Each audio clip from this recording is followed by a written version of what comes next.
فتح مکہ اور حضرت علی علیہ السلام۔ جب مسلمانوں نے خدا کے فضل سے کفار و مشرکین کی قوتوں کو بالکل پاش پاش کر دیا اور مکہ فتح ہو گیا تو حضرت رسول خدا صلی اللہ علیہ وآلہ وسلم اپنے ساتھ ہزارہ مسلمانوں کو لے کر شہر میں داخل ہوئے۔ آج حضرت صلی اللہ علیہ وآلہ وسلم اور ان تمام مسلمانوں کے لیے جو ہجرت کر کے مکے سے چلے گئے تھے بڑی خوشی کا دن تھا۔ اب وہ اپنے اس عزیز وطن میں بڑی عزت و شان سے داخل ہو رہے تھے جہاں سے چند سال قبل طرح طرح کی تکلیفیں اٹھا کر نکلے تھے۔ حضرت رسول اکرم صلی اللہ علیہ وآلہ وسلم سب سے پہلے خانہ کعبہ میں تشریف لے گئے۔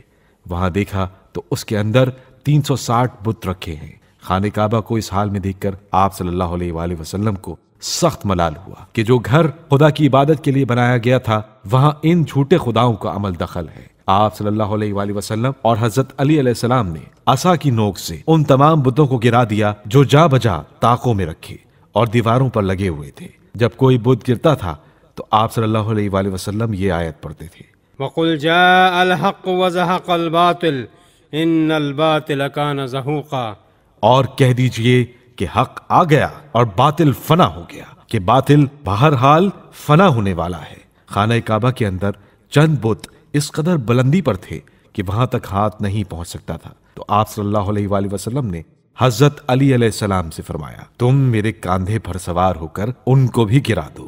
حضرت علی علیہ السلام نے فوراً حکم کی تعمیل کی اور رسول خدا صلی اللہ علیہ وآلہ وسلم کے کندھوں پر کھڑے ہو کر ان سب کو بھی توڑ پھوڑ کر زمین پر گرا دیا۔ یہ فخر حضرت علی علیہ السلام کو ہی حاصل ہے کہ انہوں نے مہر نبوت جو آپ صلی اللہ علیہ وآلہ وسلم کے شانہ مبارک پر موجود تھی اس پر اپنا قدم رکھا۔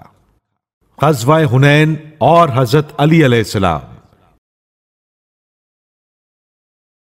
حنین طائف اور مکہ کے درمیان ایک وادی ہے۔ یہاں دو قبیلے بنی حوازن اور بنی ثقیف رہتے تھے۔ انہوں نے اسلام کے خلاف ایک لشکر جمع کیا اور مدینے پر چڑھائی کی تدبیریں کرنے لگے۔ حضرت رسول خدا صلی اللہ علیہ وآلہ وسلم کو جب ان کے ارادے کا حال معلوم ہوا تو آپ بھی 12,000 کا لشکر لے کر ان کے مقابلے کو چلے۔ وادی حنین میں دونوں فوجوں کا مقابلہ ہوا۔ مسلمانوں کو اپنی کثرت پر بڑا ناز تھا، لیکن جب مارکہ کارزار گرم ہوا تو ساری شیخی دھری کی دھری رہ گئی۔ بڑے بڑے بہادر بھاگ کھڑے ہوئے۔ حضرت رسول خدا صلی اللہ علیہ وآلہ وسلم نے ان کو بآواز بلند پکارنا شروع کیا۔ بعض تو غیرت کے مارے لوٹ آئے اور بعض بھاگے ہی چلے گئے۔ یہ بڑا نازک موقع تھا۔ چند آدمیوں کے سوا کوئی حضور صلی اللہ علیہ وآلہ وسلم کے پاس نہیں تھا۔ اس مارکے میں بھی حضرت علی علیہ السلام نے بڑی نمایاں خدمات انجام دی۔ شیر غضبناک کی طرح ہر طرف حملے کر رہے تھے۔ جس طرف نکل جاتے تھے دشمن کے خون سے زمین لال کر دیتے تھے۔ اس جنگ میں حضرت علی علیہ السلام نے 40 کافروں کو قتل کیا۔ دوسری جنگوں کی طرح یہ جنگ بھی آپ علیہ السلام ہی کے زور بازو سے فتح ہوئی۔